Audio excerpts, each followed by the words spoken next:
अब इस सवाल को करते हैं। देखो, ये है बोर्ड मास पे आधारित। आपने सुना होगा एक बोर्ड मास। बोर्ड मास का मतलब होता है, पहले ब्रैकेट करेंगे फिर ऑफ करेंगे। ऑफ का मतलब होता है का, और का मतलब होता है गुणा। यानी कि जहाँ ऑफ आ जाएगा या का आ जाएगा उसका मतलब होता है गुणा। यानी पहले हम ब्रैकेट को ख़त्म करते हैं, फिर हम ऑफ पे जाते हैं, फिर हम डिवीजन करते हैं, मल्टीप्लिकेशन, एडिशन और सब्ट्रैक्शन। यानी कि पहले भाग करेंगे, फिर गुणा करेंगे, फिर हम जोड़ जोड़ वाला करेंगे, फिर हम घटाने वाला करेंगे। तो देखो, और ब्रैकेट में भी सबसे पहले छोटा ब्रैकेट खत्म किया जाता है, उसके बाद ये मझला ब्रैकेट खत्म किया जाता है, और उसके बाद ये बड़ा ब्रैकेट खत्म किया जाता है। तो हम यहाँ टारगेट करेंगे सबसे पहले इस छोटे ब्रैकेट पे, इसको ख़त्म करेंगे। तो देखो, इसमें दिया क्या गया है, इसमें हम साइड में करते चलेंगे। यहाँ पे 31 माइनस 60, और नीचे 4 आ जाएगा, भाग का निशान है, और गुणा 5। ठीक है, तो ये गया 15 चौके 60, ये माइनस का है, 15 पंजे 75। तो 31 माइनस के 75 हो जाएंगे ये। मान लो 75 में से 30 गए तो 45 बचते, और एक और जाएगा तो हो जाएगा माइनस के 44, क्योंकि बड़ी संख्या है माइनस की। ठीक है, ये इतने कोष्ठक में ये माइनस के 44 आ गया। जब इतने में माइनस का 44 आ जाएगा तो, और इसके बाद यहाँ अंदर माइनस है, और ये प्लस भी, बाहर भी ये माइनस लगा हुआ है। ठीक है, तो ये हो जाएगा प्लस का 44। जब ये प्लस का 44 आ जाएगा तो ये फिर वो ये कोष्टक खत्म हो जाएगा। ये जब कोष्टक खत्म हो गया, यानी कि ये जब कोष्टक खत्म हो जाएगा तो ये हो जाएगा प्लस का 44। ठीक है, और जब, क्योंकि ये माइनस था, ये माइनस, और जो माइनस था, यानी कि ये अंदर का जो माइनस था, इन दोनों का माइनस हो गया प्लस का। तो यहाँ बचा 30 प्लस के 44। यानी कि इस मजले कोष्टक के अंदर अब केवल ये बचे। इस मजले कोष्टक के अंदर अब केवल ये बचे 30 और 44। यानी 30 और 44 हो गए हमारे 74। ठीक, यानी कि इस मजले कोष्टक के अंदर भी आ गया हमारा 74। 74। अब हमारा ये वाला मजले कोष्टक पे हम इस पर काम कर रहे हैं। अब हमारा 74 आ गया प्लस का, और इस मजले कोष्टक के सामने लग रहा है माइनस का साइन। या जब इस मजले कोष्टक को खत्म करेंगे तो जो साइन है उसका इसमें गुणा हो जाएगा। तो हमारा जो कोष्टक आएगा, ये 74 जो आएगा हमारा, आ जाएगा ये माइनस का 74। अब हमारा ये कोष्टक भी खत्म हो गया, ब्रैकेट भी खत्म हो गया। उसके बाद ये हमारा 74 है, उसके बाद है माइनस का, और ये है प्लस का 38। अब हम बड़े ब्रैकेट पे बार कर रहे हैं। ठीक है, अब 38 है, ये 74 है, तो 38 में से 74 घटेंगे नहीं, 74 में से 38 घटाएंगे तो 14 में से 6 गए तो 14 में से 8 गए तो 6, और यहाँ बचा 3, और 3 में से 3 गए तो 6। यानी कि ये बचा माइनस के 36। अब ये माइनस का 36 है, और ये बड़ा ब्रैकेट जब हम खत्म करेंगे तो अब यहाँ हम फिर आ जाएगा, हमें देखेगा भाग का निशान। अब इसको अप्लाई करेंगे। जब हम इस भाग के निशान को अप्लाई करेंगे तो 36 बटे, मतलब 72 बटे माइनस के 36। अब 36 से ये कट गया 2 बार, और ये माइनस का निशान है, ये आ जाएगा ऊपर। तो हमारा हो गया आंसर, आ गया माइनस का 2। ये हो गया हमारा राइट आंसर। बढ़ते हैं अगले सवाल पर। अगले सवाल में देखो, ये दिया गया है। इसमें क्या है कि इसमें जितनी भी, जैसे मान लो 113 है। ठीक है, अब इसमें जो पॉइंट है ना, वो पॉइंट हम यहाँ लगा देंगे, इसके बाद जीरो लग दें, इनका कोई महत्व नहीं होता है। और ये पॉइंट के नीचे हमेशा पॉइंट आएगा, जिससे पहले जितनी नंबर होते हैं वे पॉइंट से पहले आ जाते हैं, और पॉइंट के नीचे हमेशा पॉइंट ही रहता है। अब ये पॉइंट है यहाँ, और इसमें है एक है केवल आगे, और उसके बाद है 13। यानी बाद में हम जीरो बढ़ा सकते हैं। बाद में हम, इसके नीचे दिया आ गया, बाद में हम जीरो बढ़ा सकते हैं, और उसके बाद आ गया ये, यानी कि यहाँ आ गया जीरो, और पॉइंट के नीचे 1 1 3, यानी एक और हमको लिखना था, और जीरो अपने मन से हमने बढ़ा ली। पॉइंट के बाद हम कोई संख्या ना हो बाद में तो हम जीरो अपने आप में बढ़ा सकते हैं, लेकिन बीच में नहीं बढ़ा सकते, पीछे ही बढ़ा सकते हैं। अब ये आ जाएगा पॉइंट, ये पॉइंट, क्योंकि पॉइंट के नीचे पॉइंट लिखना, उसके बाद है 1 1 3। अब जब हम इसको जोड़ेंगे तो ये आ जाएगा 3, और ये हो जाएगा 4, और ये हो जाएगा 3 और 2 5, और ये हो जाएगा 3 और 2 5, बीच में आ जाएगा पॉइंट, ये हो जाएगा 3 और 2 5, 1 और 1 2, और ये हो जाएगा 1, यानी कि 125.5543। हमारा आंसर आ गया 125.5543। ऑप्शन नंबर डी हमारा राइट आंसर हो गया। Question number 14। इसमें देखो कहा गया अंतर। अंतर का मतलब ये है, जैसे मान लो किसी के पास 8 रुपए हैं और किसी के पास 10 रुपए हैं।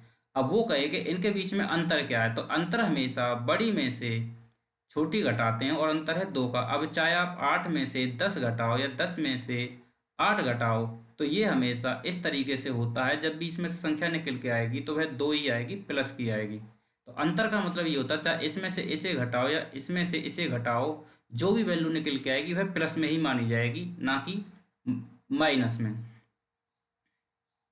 अब इसका जो अंतर रहेगा वह रहेगा, देखो इसको किस तरीके से, 7 बटे ये है 16 माइनस 7/48। अब देखो, अगर इसको 48 करना हो, इसके बराबर बेस इसे करना हो, तो हमें क्या करना होगा, इसमें 3 का गुणा करना होगा। जब इसमें 3 का गुणा कर दिया तो ये भी 48 हो गया, ये भी 48, यानी बेस बराबर हो गया। ठीक है। अब सीधा सीधा 7 या 21 में से 7 घटाएंगे हम, तो ये हो जाएगा हमारा 14/48, यानी कि 7/24 हमारा राइट आंसर हो जाएगा, जब हम इसे 2 से काट देंगे। तो 7/24 हमारा राइट आंसर हो गया। देखते हैं अगला सवाल नंबर है 15। देखो इस तरीके के सवालों में 16, 24, 28 से प्रत्येक द्वारा विभाजित होने वाली सबसे बड़ी 4 अंकों की संख्या क्या है। इस तरीके के सवालों में ऑप्शन से करना बेहतर रहता है, क्योंकि देखो 16, 24 और 28 इन तीनों से ही संख्या विभाजित होनी चाहिए बड़ी से बड़ी। देखो सबसे पहले ये भाज्य संख्या है, इसमें 2 है, 4 है, 8 है और 16 है। 2 है, 4 है, 8 है और 16 है, इनसे भागित होनी चाहिए। दूसरा इसमें 3 है और 8 है, 3 से भागित होनी चाहिए संख्या और 8 से भी होनी चाहिए। और संख्या 4 है और 7 है, यानी 4 से भागित होनी चाहिए संख्या और हमारी 7 से भी होनी चाहिए। तो सबसे पहले तो हम देखेंगे जो 2 से विभाजित हो रही हो, यानी पीछे हमें पता चल जाएगा जिसके पीछे 2 से विभाजित होने वाला संख्या होगी वह संख्या 2 से विभाजित होगी, यानी 2 से विभाजित हो रही हैं। उसके बाद हम देखेंगे क्या 3 से विभाजित कौन कौन सी हैं। क्या ये 3 से विभाजित है, 9 3 से विभाजित है, 9 है, 1 और 5, 3, 1 और 4 5 हो गए, जो कि 3 से विभाजित नहीं है, तो यह संख्या 3 से विभाजित नहीं होगी। उसके बाद ये 9 3 से विभाजित है, 7 और 6 13 और 4 17, बची 17, 17 3 से विभाजित नहीं है। उसके बाद देखेंगे 9 ये 3 से विभाजित है, 7 4 11 और 4 15, यानी ये 3 से विभाजित है, यानी ये संख्या हो सकती है 9 ये है। ठीक है। 8 और 6 14 और 4 18, यानी कि ये भी 3 से विभाजित हो सकती है। अब इसके बाद हम देखेंगे 7 से विभाजित। 7 का भाग दे के देखेंगे इसमें कि 7 9 7 4 4, 7 का भाग देंगे तो 7 एकम 7 बचे 2 और 7 तिया 21, 7 तिया 21। उसके बाद बचे 6 और 7 9 63, बच्चा 1 और 7 दूनी 14, यानी इसमें भाग जा रहा है, यानी कि ये हो सकती है। इसके बाद इसको देखेंगे 9 7 6 4 को 7 से भाग देंगे, 7 एकम 7 बचे 2 और 7 चौके 28, यानी कि 14 में 98 में भाग चला गया, बचे 64 और 64 में 7 का भाग नहीं जाएगा। और जब 64 में 7 का भाग नहीं जाएगा तो ये संख्या में 7 का भाग नहीं जाएगा, यानी कि हमारा option number C right answer हो जाएगा। क्वेश्चन नंबर अगला देखते हैं। इसमें कहा गया है कि 160, 720 और 400 का मासा ज्ञात कीजिए। मासा का मतलब होता है कि एक ऐसी संख्या जो इसको भी पूरा पूरा विभाजित कर दे, इसको भी पूरा विभाजित कर दे और इसमें भी उस संख्या का पूरा पूरा भाग चला जाए, यानी 160, 720 और 400। तो सबसे पहले हम क्या करेंगे, सबसे पहले हम देखो 10 इसमें भी है, 10 इसमें भी है, 10 इसमें भी है, तो सबसे पहले हम ले लेंगे 10। ठीक, अब ये जीरो हट गई।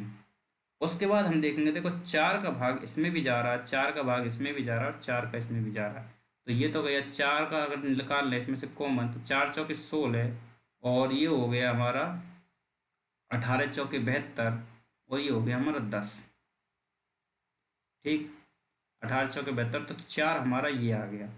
ठीक है, यहाँ से हटा दो। अब इसमें 2 का और चला जाएगा, दो इसमें से कॉमन और ले लें तो ये हो जाएगा हमारा, अगर इसमें से दो और कॉमन ले लें तो दो दूनी चार, दो नाम 18, दो पंजे 10, यानी कि दो हमारा और आ गया, तो ये हो गया हमारा चार दूनी आठ, 80 हमारा राइट आंसर SCF हो जाएगा। या फिर आप इस तरीके से भी कर सकते हैं 160, 720 और 400। सबसे पहले आपको जीरो दिख रही है, 10 से भाग दे देंगे, 10, 72, 40। उसके बाद इसमें भाग दे सकते हैं आप, 8 का भी दे सकते हैं डायरेक्ट, 8 दूनी 16, 8 नाम 72, 8 पंजे 40। अब देखो हमें हमेशा मासा में होते समय ऐसी संख्या से भाग देना है कि जो तीनों में चला जाए। अब इसमें तो दो का जा रहा, लेकिन इनमें दो का नहीं जा रहा, नौ का इसमें जा रहा, इन दो में नौ का नहीं जा रहा, पाँच का पाँच में जा रहा, इन दो में नहीं जा रहा। इसका मतलब हमारा जो मासा होगा, हमारा जो मासा होगा 10 गुणा 8 हो जाएगा, हमारा मासा हो जाएगा 80। राइट आंसर हो गया हमारा 80। बढ़ते हैं अगले सवाल पर। क्वेश्चन नंबर 17 देखते हैं। इसमें दिया गया कि नीचे दी गई संख्याओं में से कौन सी संख्या पूर्ण वर्ग नहीं है। पूर्ण वर्ग का मतलब है जो पूरी की पूरी जिसका स्क्वायर किया जा सके। पूर्ण वर्ग का मतलब है जैसे कि मान लो ये 4 है, इसका अंडर रूट किया जा सकता है 2 गुणा 2, या फिर वो किसी चीज़ का स्क्वायर हो। इसका मतलब होता है पूर्ण वर्ग, किसी चीज़ का स्क्वायर हो। ठीक है, तो मैं इसको आप एक बार इसके बारे में थोड़ी सी जानकारी दे दूं शॉर्ट में। आपने देखो देखा होगा कि एक का स्क्वायर करेंगे तो एक आएगा, दो का स्क्वायर करेंगे तो चार आएगा, पाँच मतलब तीन का हो गया 9 स्क्वायर, चार का स्क्वायर हो गया 16, पाँच का स्क्वायर हो गया 25, छः का स्क्वायर हो गया 36, सात का स्क्वायर हो गया 49, आठ का हो गया 64 और 9 का हो गया 81, 10 का हो गया 100। ठीक है, इनके स्क्वायर हो गए।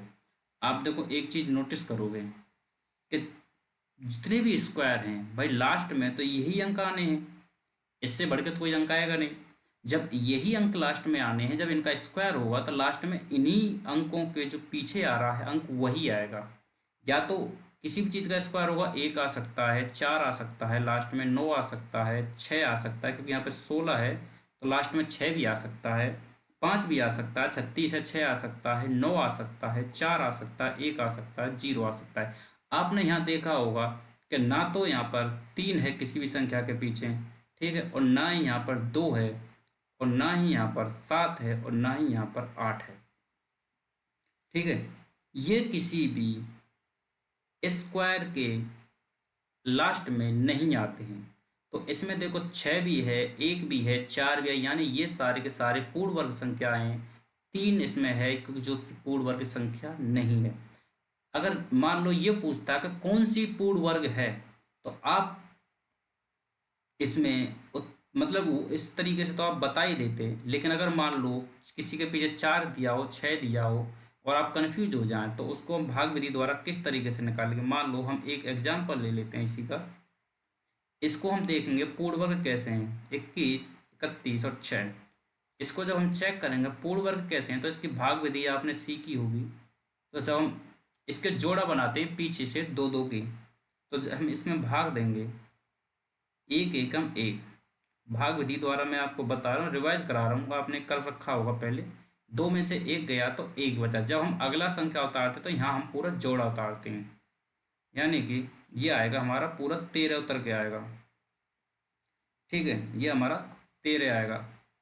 उसके बाद यहाँ जो हम लिखेंगे इन दोनों का योग आ जाएगा, और जो संख्या हम अब जो गुणा करेंगे ना जिस संख्या से, वह ये वो यहाँ आएगी और वही यहाँ आएगी।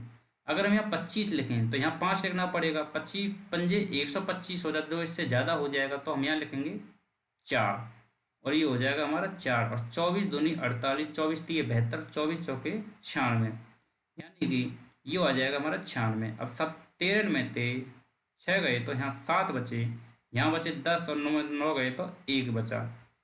अब जो यहाँ 24 है और जो हमने 4 लिखा था गुणा, तो ये जुड़ जाएगा, 24 और 4 कितने हो गए 28। अब यहाँ अगला जोड़ा उतार लेंगे, उसके बाद देखेंगे लास्ट में 6 आना, और कटना भी पूरा अगर ये वर्ग है तो देखेंगे 6 किस किस में आ सकता है, कि अगर इनमें 2 लिखें तो 2 दूनी 4, त्रिनाम 9, क्योंकि जो संख्या हम यहाँ लिखेंगे वही यहाँ लिखेंगे, उन दोनों का गुणा करके ही आएगा। तो एक 6 है जिसके पीछे 6 गुणा 6 करने से 36 यानी 6 आ जाएगा। अगर 6 गुणा 6 286 करेंगे तो देखो 6 36 हासिल 3, और 8 छंगी 48 और 3 51 हासिल 5, और ये हो जाएगा 6 दूनी 5 और 6 दूनी 12 और 5 हो जाएगा हमारा 17, यानी कि ये हमारा पूरा पूरा भाग चला गया। ठीक है, और कितने का है ये? 146 का, 146 का ये स्क्वायर कहलाएगा। ठीक, इस तरीके से हम भाग विधि द्वारा भी इस तरीके के सवालों को हम कर सकते हैं। अब देखते हैं अगला सवाल।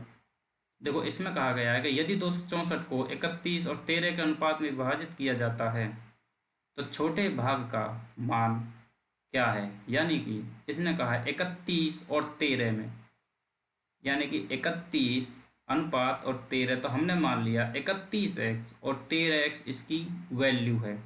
और जब हम इसको जोड़ेंगे 31x प्लस 13x बराबर हो जाएगा हमारा 44x, यानी 44x की वैल्यू हमें दे रखी है 264।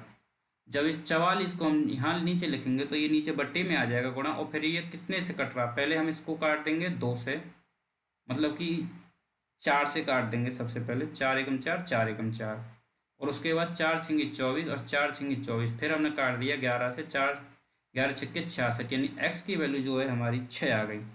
अब उसने पूछा है कि छोटे भाग का मान क्या है, तो छोटा भाग कौन सा? एक तो 31 है और 13 है, और x की वैल्यू 6 आई है। अगर हम 6 का गुणा 13 से करेंगे तब छोटा आएगा, कि 31 से गुणा करेंगे तब छोटा आएगा?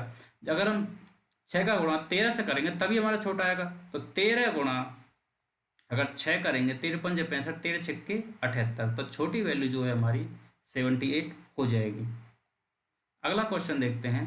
इसमें कहा गया किसी परिवेश में अर्हता प्राप्त करने के लिए 72% अंकों की आवश्यकता होती है। यदि परीक्षा के अधिकतम अंक 650 हैं तो अर्हता प्राप्ति अंकों के संदर्भ में कट ऑफ ज्ञात कीजिए। यानी कि इसमें 72% की वैल्यू पूछी है, तो 650 गुणा 72 बटे 100।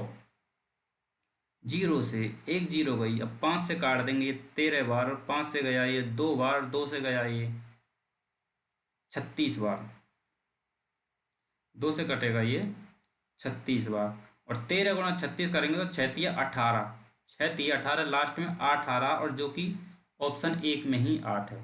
तो ये हो गया हमारा राइट आंसर। और आप चाहो तो अलग से गुणा करके भी देख लो, 13 छिक्के 78 हाँसो 7, और 13 छब्बीस 13 39, और 7 हो गए हमारे 46। ये हो गया हमारा राइट आंसर। तो ये हमारे इस सीरीज़ के 19 सवाल ही आए थे इस पेपर में। तो ये हमारे सवाल पूरे हो गए। अगर सवालों से कुछ नया सीखने को मिला है तो प्लीज़ वीडियो को लाइक एंड चैनल को सब्सक्राइब ज़रूर करें। Thank you very much.